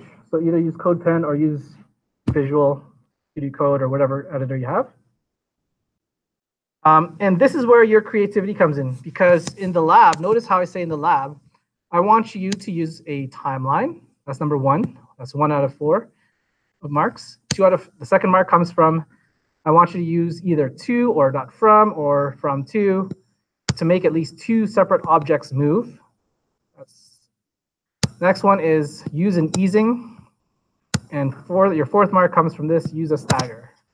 Up to you to choose what objects you want to move and stagger and all of that. Okay, so this is where your creativity comes in. Hopefully it's fun. I'm going to show you my end result of this animation, which I worked on for a few days. Where did it go? It's under here. Here.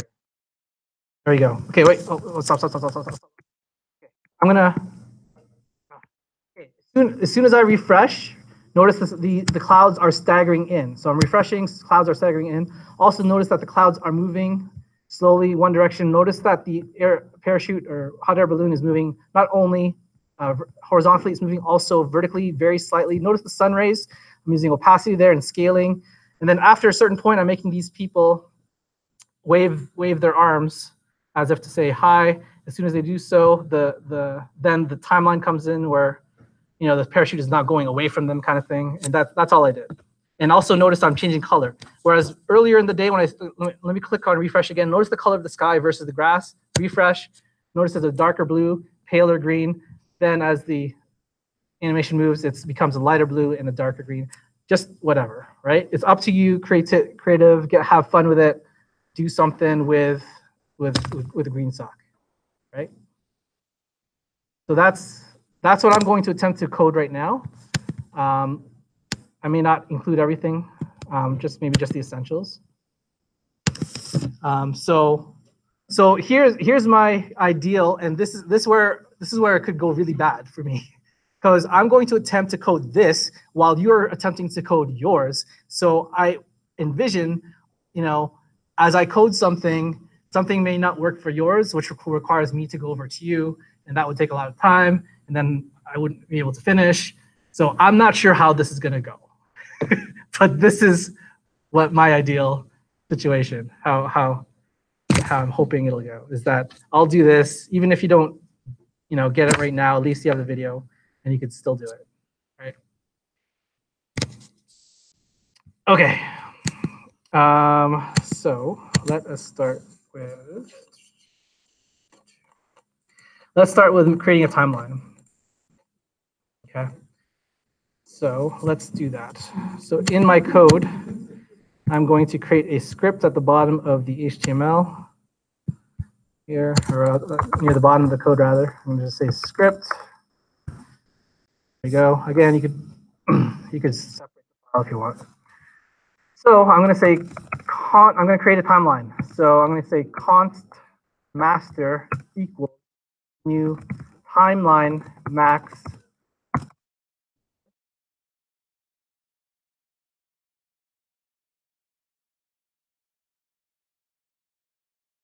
And then this is where I'm eventually going to say master.add and all the different functions I'm going to add.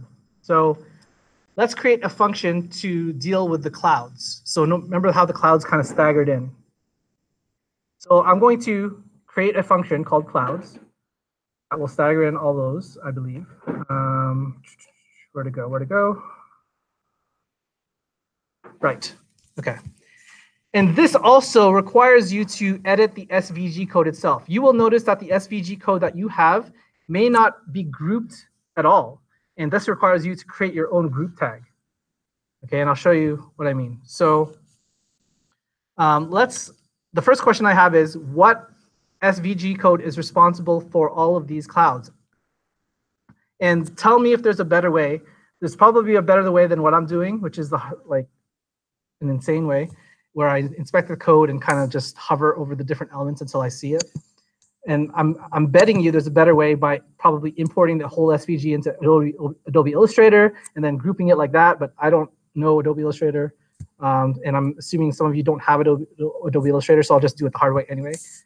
So what I'm going to do is I'm just going to inspect this cloud here. Okay, so right now I have this rectangle here. So this rectangle's SVG code is responsible for this part of the cloud. I want the whole cloud, which means it's probably this one there. So if I hover over this one, notice how it's hovering.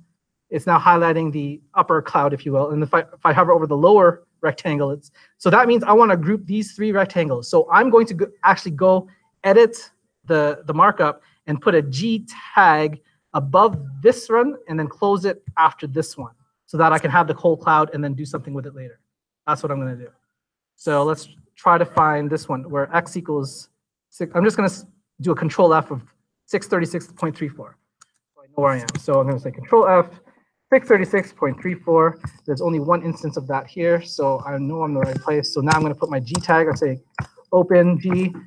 And there's the closing tag already. So I'm going to cut that out and then go 3 rectangles down and then close it off. There. That's my cloud. So I'm going to call that. I'm going to give that an ID of cloud1. Okay. And let's see if that works. I don't know if that works. Let's see. So I'm going to move that cloud.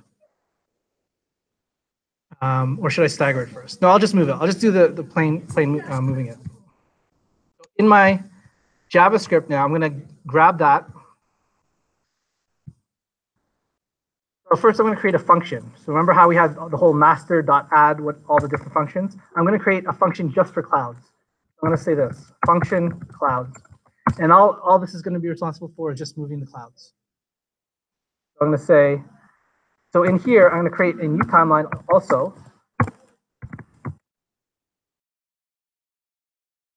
And then before I write any code, I'm just going to quickly return it so that there's no mistakes, that I'm not confused later on with why. Now I'm just going to test. I'm going to say tl.to. I'm going to target my cloud 1. And I want this to move in 10 seconds to the left. That's it. Save. Now, how do I? Now, by itself, this won't run, right? It's just a function. I have to call the function. So here is where I say master.add, and I put clouds there. So let's see if that works. Let's see if that works. Oops, I just.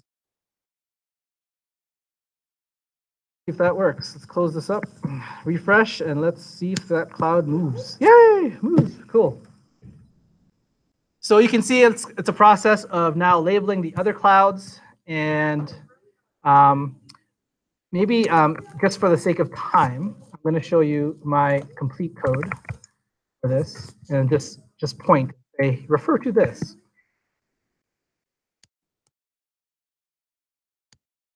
So I have it here. And if I scroll down to that JavaScript for clouds,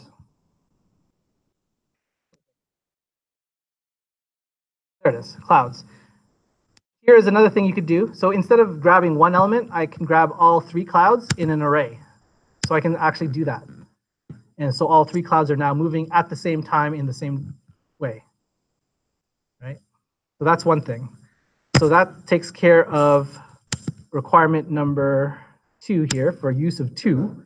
So for you, I want you to try it for your picture. Maybe this time, I'm going to try this. I'm going to pause. I want you to work on your picture. I will come around if you need help. And then I'll move on to the next feature in like 10 minutes or something. We'll try that out. Okay?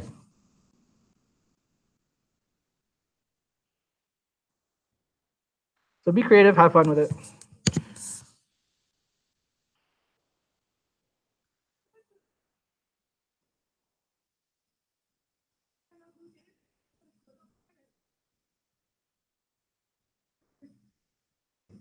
So create a timeline. Actually, that creates, actually, I've already fulfilled 2 out of the 4 because I already made a timeline.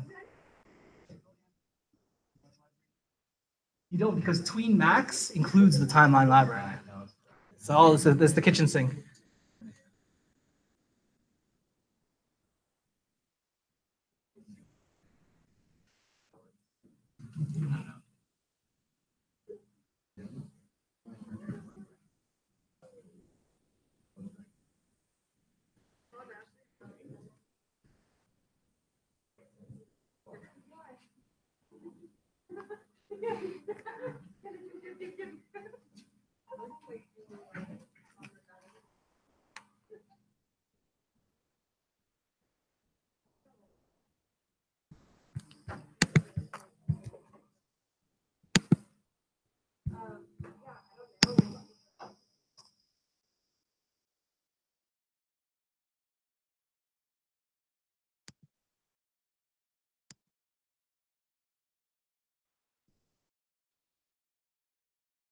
Yeah, it's public. So it's under my week 8. It's called airsupport.html.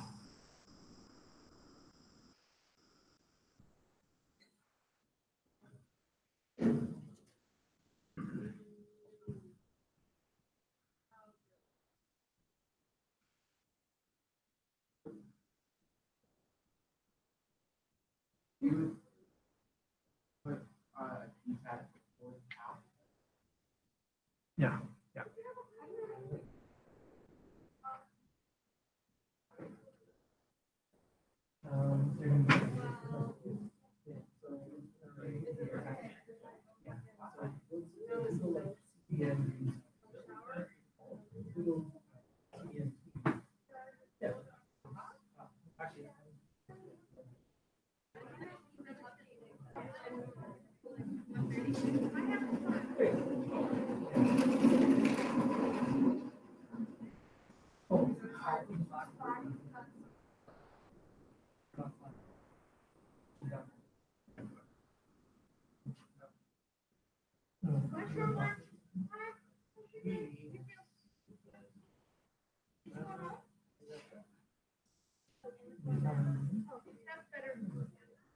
Go to, this one, go to.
Yeah, submit it. You can submit it as an open file, just as it is.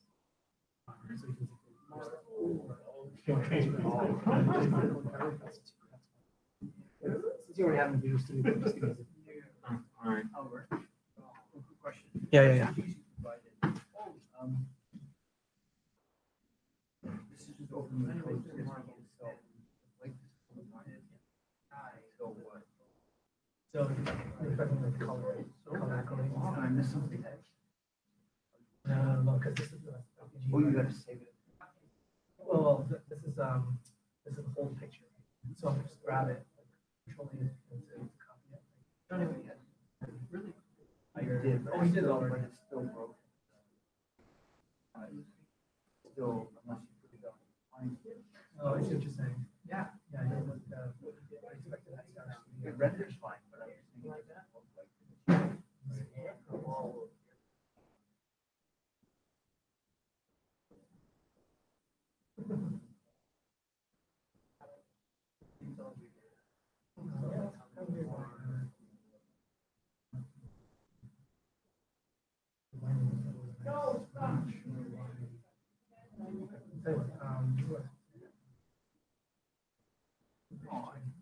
I just wanna make the big file, right?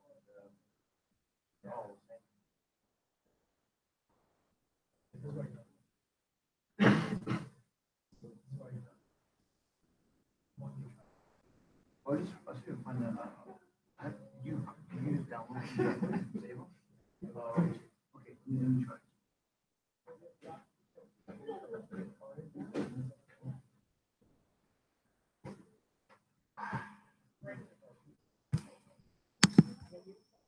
So another 5 minutes for you to get those two requirements of a timeline and a dot to or a dot from or a dot from to with two objects, with at least two objects that are moving.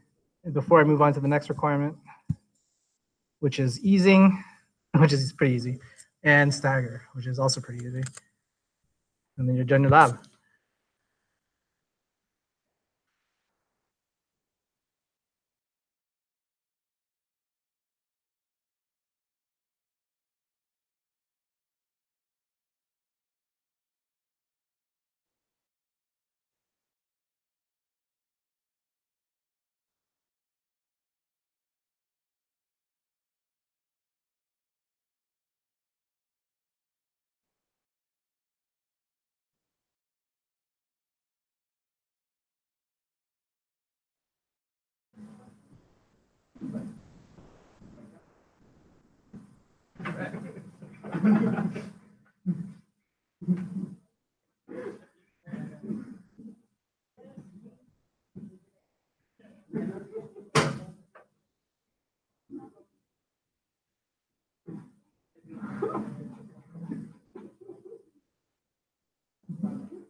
Okay. Let me, yeah, got to mention one thing.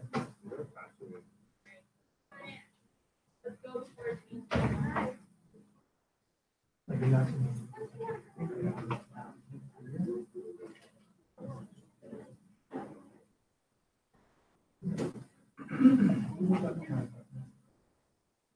I think it has to do with the spacing. The, yeah, like if I put down another line, it's fine, but it's not like it's word wrap or something. Okay. Jaden, go to your in VS Code, do this for a second. Say Control Shift P. Type in settings. Then this one where it says preferences, open user settings. Open that one. On the right hand side, do you have, yeah, these two lines here, editor.format on save is true. Do you have that one?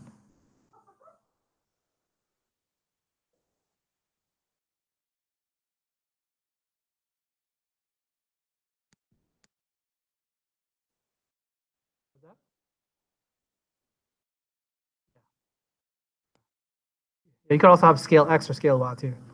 Yeah.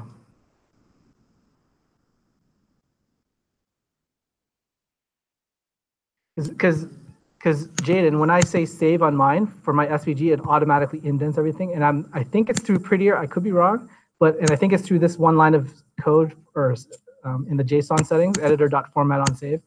Maybe it's the eslint.autofix on save, although I doubt it because that's really for JavaScript. So I'm not sure why mine fixes it and yours doesn't.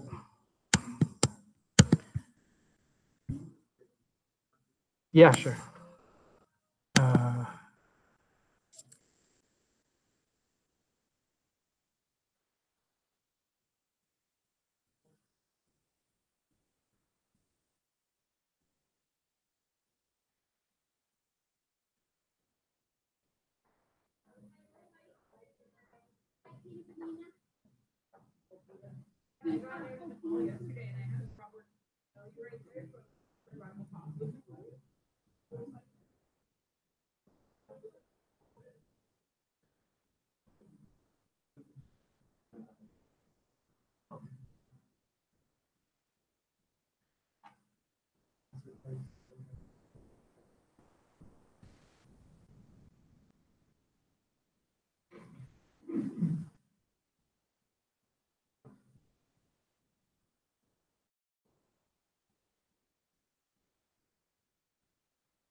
Yeah, I just copied the one.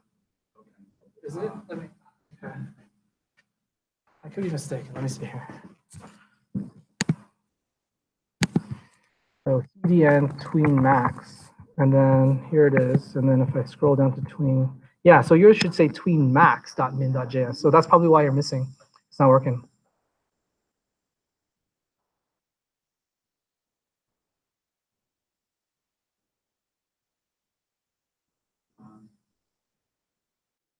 Like, so actually Google CDN tween max, and I want you to actually copy this.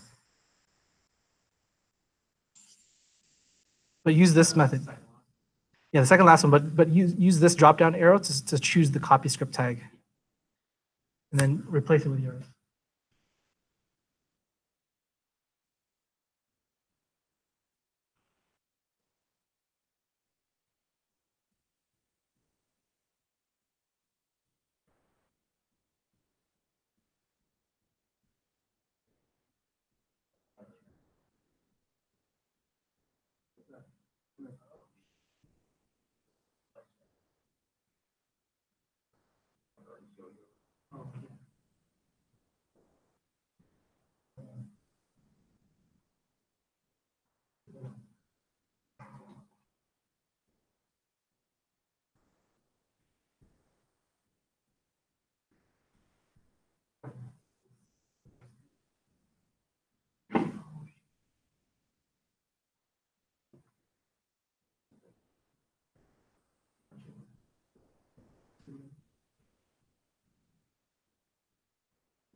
Well, yeah, you can say it right now.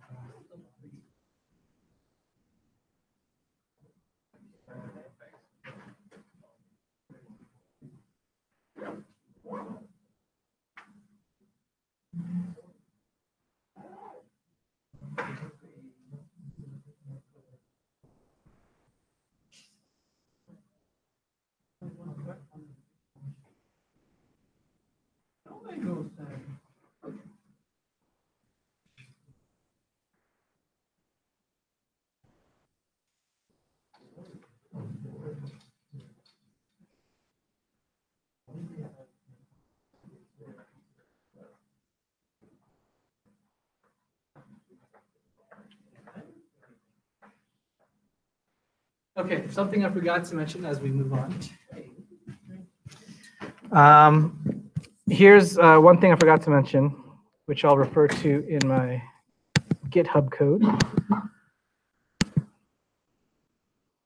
So you may have used this option of repeat and yo-yo true within the actual vars or options down here.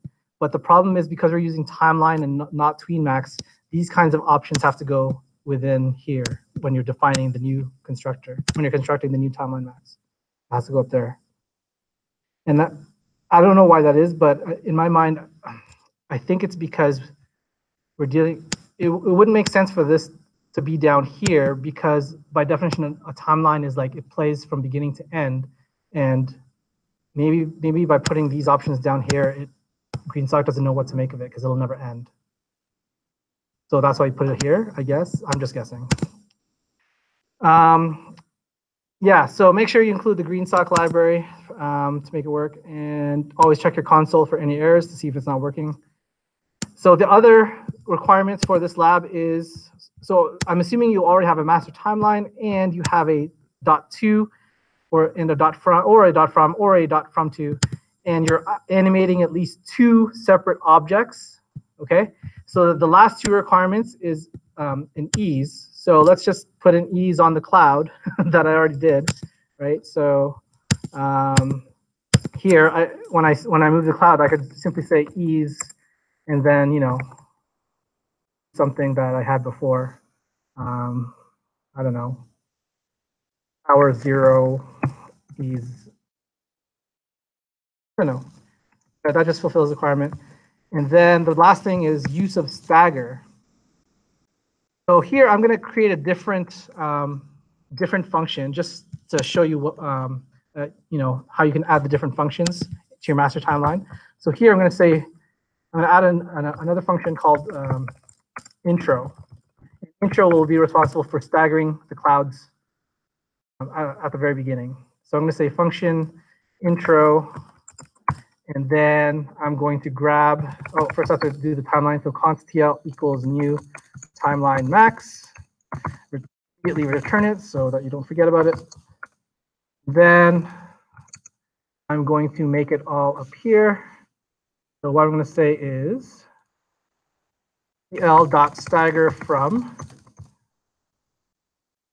So how am I going to query select them all? I'm going to choose the CSS way of saying look for an attribute of ID that begins with cloud.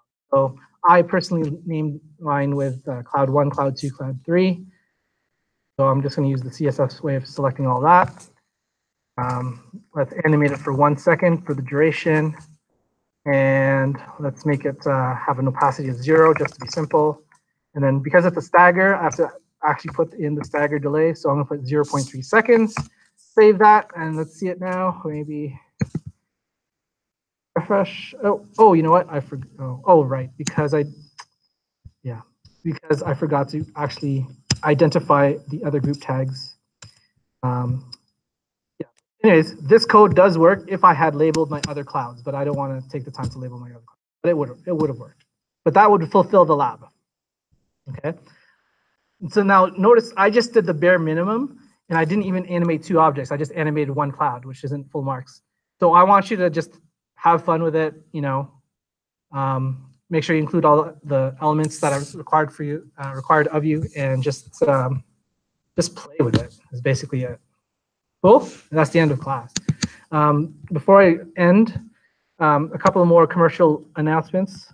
There's something new that I've never heard of here called Web Bluetooth. You may want to check this out in the future. An introduction to Web Bluetooth. With progressive web apps, you can now use the web to build full-blown apps, et cetera, et cetera. Thanks to Web Bluetooth, you can now build PWAs that can control your lights, drive a car, or even control a drone. Cool. Check this out. I saw this one link called Liquid Effects, and I'm not sure if they're using Greensock or other kinds of animation, but check that out. That is really cool. That is so cool.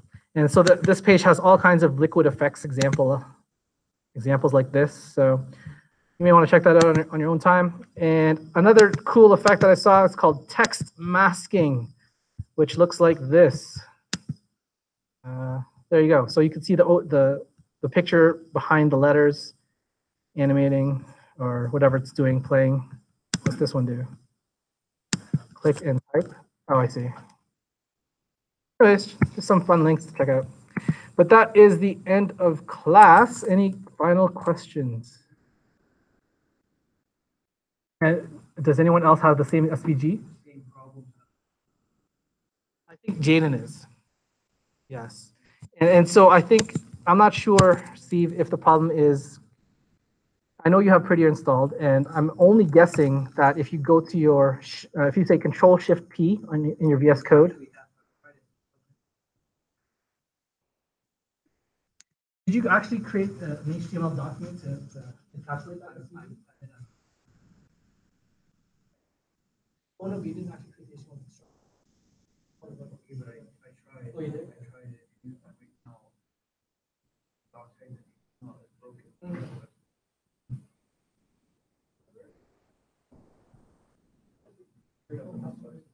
I said because the rest of the is not allowing me to do it. I see what you're saying.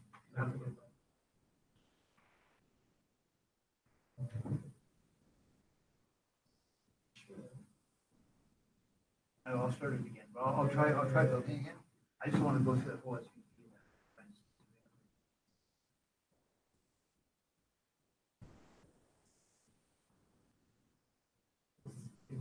It is, it was it, but I mean.